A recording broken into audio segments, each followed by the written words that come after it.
তথাকথিত 111 সরকারের সময় যেই শারীরিক নির্যাতন আমার উপরে হয়েছিল, তারপরে চিকিৎসার জন্য আমি এই দেশে আসি। আমি যখন এখানে আসি, আমার ভাইকে আমি রেখে এসেছিলাম, ছোট ভাইকে। আমি যখন এই দেশে আসি, আমার সুস্থ মাকে আমি রেখে এসেছিলাম। একটি ঘর রেখে এসেছিলাম, যেই ঘরে আমি এবং আমার ছোট ভাই বড় হয়েছি, যেই ঘরে আমার বাবার স্মৃতি ছিল, যেই ঘরে আমাদের দুই ভাইয়ের সন্তানরা জন্মগ্রহণ করেছিল, যেই ঘরে আমার মায়ের বহু স্মৃতি ছিল,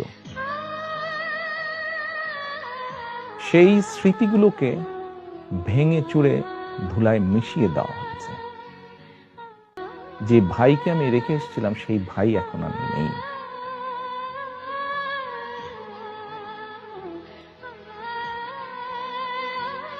যেই সুস্থ মাকে রেখে এসেছিলাম, সেই সুস্থ মা এখন সুস্থ নেই।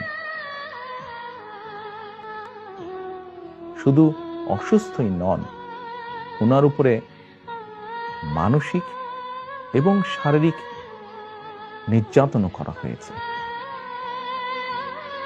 আমি আমার পরিবারের যে কাহিনী আপনাদের সামনে তুলে ধরলাম,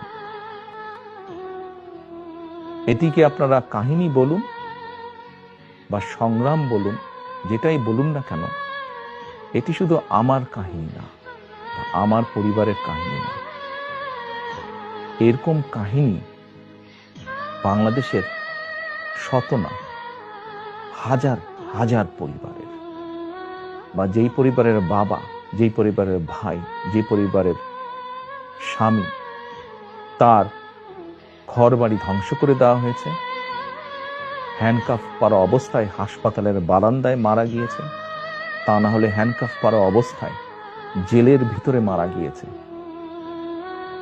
সহায় সম্পত্তি ধ্বংস করে দেওয়া হয়েছে। এই সকল অন্যায়, এই সকল হত্যা, এই সকল নির্যাতনের জন্য যারা দায়ী, যারা এসবের হুকুম দিয়েছে, তাদের প্রত্যেকের বিচার হতে হবে। এটি প্রতিশোধের কোনো বিষয় নয়, এটি ন্যায়ের কথা, এটি আইনের কথা। অন্যায় হলে তার বিচার হতে হয়। কার সম্পর্কে কি মনোভাব সেটি গুরুত্বপূর্ণ নয়।